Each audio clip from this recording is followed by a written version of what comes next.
dostlar, ədəbiyyat oxuyuruq. Ədəbiyyatdan nə deyəcəm, unutdum. Ədəbiyyatdan təkrar gedirik. Ona görə də Füzuliyə qayıtmışam. Axşam Füzulinin Leyli və Məcnunu oxudum. İndi Füzulinin İkiz qəzəli ilə yaradıcılığını oxuyacağım. Belə.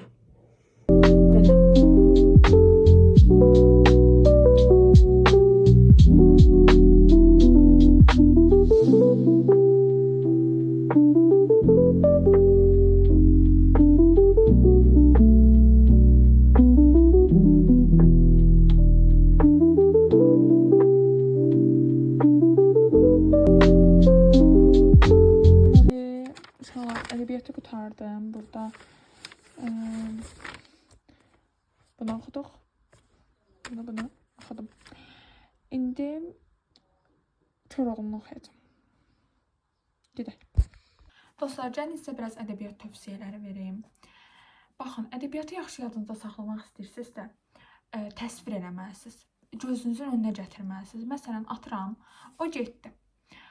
O hansı obrazdır? Onu özünüzdə bir obraz yaradın. Onu gedər kimi təsvir edin gözünüzün önündə. O gedib. O ağlayıb. Yəni təsvir edin gözünüzün önündə. Bunun çox böyük rolu var. Və dram əsərlərini öyrənərkən YouTube-da hər bir dram əsərin, yəni dram nədir? Göstərmək yolu ilə olur da dram. Hər bir dram əsərin teatrda göstərməsi var. Və siz onlara baxsaz, insanın gözünün önündə olan, gözünün qabağında görülən şey, gördüyü şey daha yaxşı yadında qalır. Ona görə də hər bir dram əsərini oxuyanda mən bu üsuldan istifadə edirəm. Çalışın, həmin dram əsərin YouTube-da teatrda olan rollara baxın.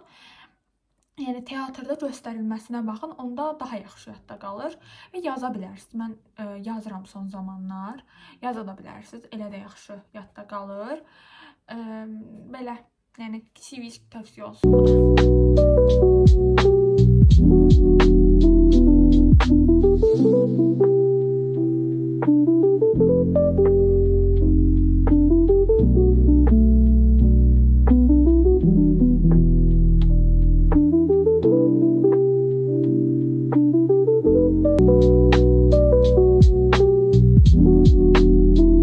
İndi buradan reading işləyirəm və video izləyəcəm, reading işləyəcəm.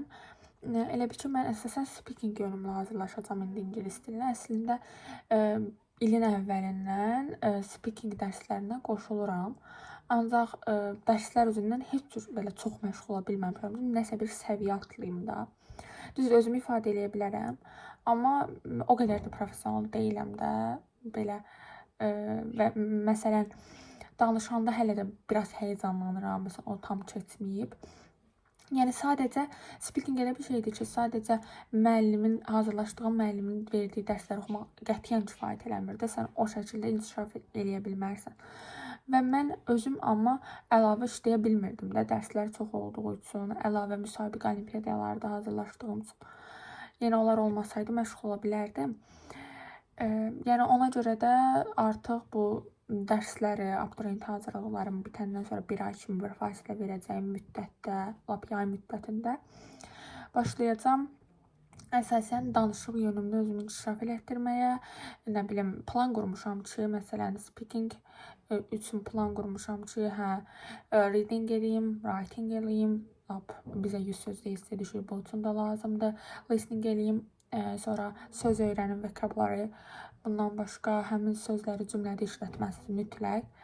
Sonra öz-özünüzə danışmaq da çox vacibdir, bunu da etməliyəm. Məsələn, mən getdim, mən yedim, I ate deyirəmsə, yəni bunları danışa deməlisiniz.